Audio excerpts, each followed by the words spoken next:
Alors, on se propose de faire la projection orthogonale de cette pièce. Nous avons la perspective cavalière qui est là.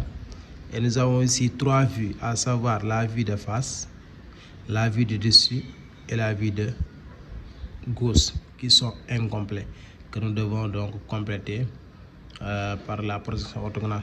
Alors, nous avons aussi cette droite-là que l'on appelle la pente, ou bien droite à 45 degrés, ou bien la droite d'inclinaison, que nous n'allons pas utiliser ici, parce que vous allez voir après.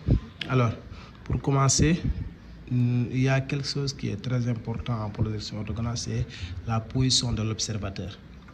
Alors, il faut bien, avant de projeter, il faut bien savoir la position de l'observateur. C'est extrêmement important en projection. Alors, nous allons d'abord prendre cette position. Supposons que l'observateur est là, au-dessus. Alors, nous allons essayer de projeter de la gauche vers la droite. Alors, nous avons cet arrêt qui est là, c'est déjà projeté. Ensuite, nous allons projeter ce point-là. Alors, ici, nous avons une arête qui est verticale. Nous avons deux points. Maintenant, nous allons prendre le point qui est le plus proche de l'observateur.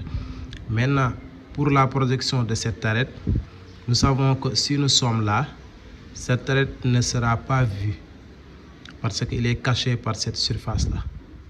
Alors, donc, ce sera représenté en arrêt, à une arête en trait interrompu fin, d'accord, sur la vue de dessus.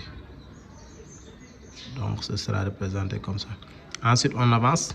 Nous avons aussi ce point-là que nous devons projeter. Alors, ça donne une arête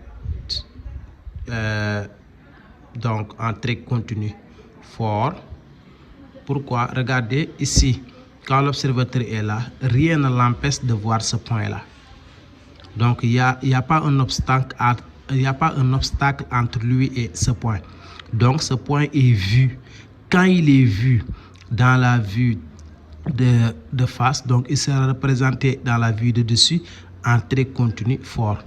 De la même sorte avec cet arrêt-là, avec ce point-là, donc rien ne l'empêche à l'observateur de le voir, donc ce sera représenté en trait continu fort. Alors, regardez l'autre point qui est là. Ce point-là, donc normalement, il doit être représenté en trait interrompu fin, mais comme si vous avez deux points qui sont sur une même droite, nous allons prendre le point qui est le plus proche de l'observateur, et nous savons que si deux arêtes se superposent, l'un c'est en trait interrompu fin, l'autre en trait interrompu fort, on maintient celui qui est en trait continu fort. D'accord? Ensuite, si on avance, alors nous avons aussi ce point-là qui doit être projeté. Mais c'est cette surface qui nous l'empêche de le voir. Donc c'est un trait interrompu fin. De la même sorte, ce point-là doit être représenté en trait aussi interrompu fin. Et je pense que c'est fini. Regardez, parce que cette arête-là, donc c'est déjà représenté. Donc c'est comme ça que nous allons projeter. Maintenant, nous allons changer de position. Ensuite, nous allons supposer que l'observateur se trouve ici. Donc nous allons projeter la vue de face vers la vue de gauche. Donc, nous allons commencer de haut en bas. Alors, ça c'est déjà représenté. Et vous avez aussi ce point-là qui doit être représenté dans la vue de gauche. Alors regardez bien, quand l'observateur est là, donc il ne pourra pas voir ce point-là parce que c'est cette arête-là qui l'empêche de le voir. Donc ce sera représenté en trait interrompu fin. Alors on remarque que si c'est vu, c'est en trait interrompu fort. Si ce n'est pas vu, c'est-à-dire si ce point ou bien l'arête est cachée, donc on représente un trait interrompu fin. Alors, si on descend, ce point-là doit être représenté. Maintenant, si on le projette, donc on aura un trait continu fort. Parce qu'entre lui et l'observateur, rien ne l'empêche l'empêche l'observateur de voir ce point. Ensuite, on descend. Donc, ce point-là doit être aussi représenté. Donc, ce sera entrée interrompue fort. Si on avance, regardez ce point-là. Donc, c'est cette arête-là qui empêche l'observateur de le voir. Donc, c'est entrée interrompue fin.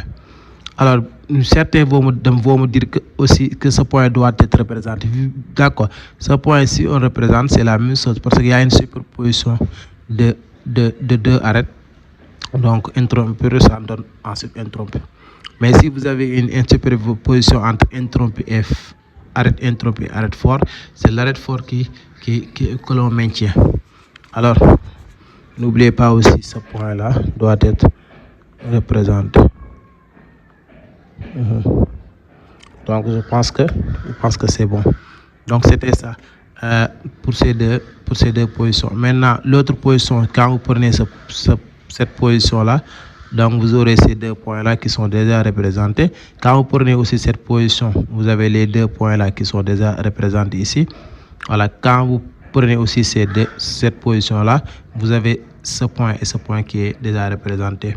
Donc ici, nous avons une représentation simple, donc qui n'est pas compliquée. Mais quand même, il y a plusieurs méthodes que vous pouvez prendre. Mais cette méthode que je vous ai présentée est très simple à comprendre. Donc, vous allez projeter les points. Si c'est vu, c'est entrée continue fort. Si ce n'est pas vu, c'est entrée interrompue. Et vous prenez carrément votre temps pour ne pas oublier un point ou bien, voilà, d'être très vigilant là-dessus. Donc, c'était ça pour l'exercice numéro 1. Nous allons passer à l'exercice numéro 2.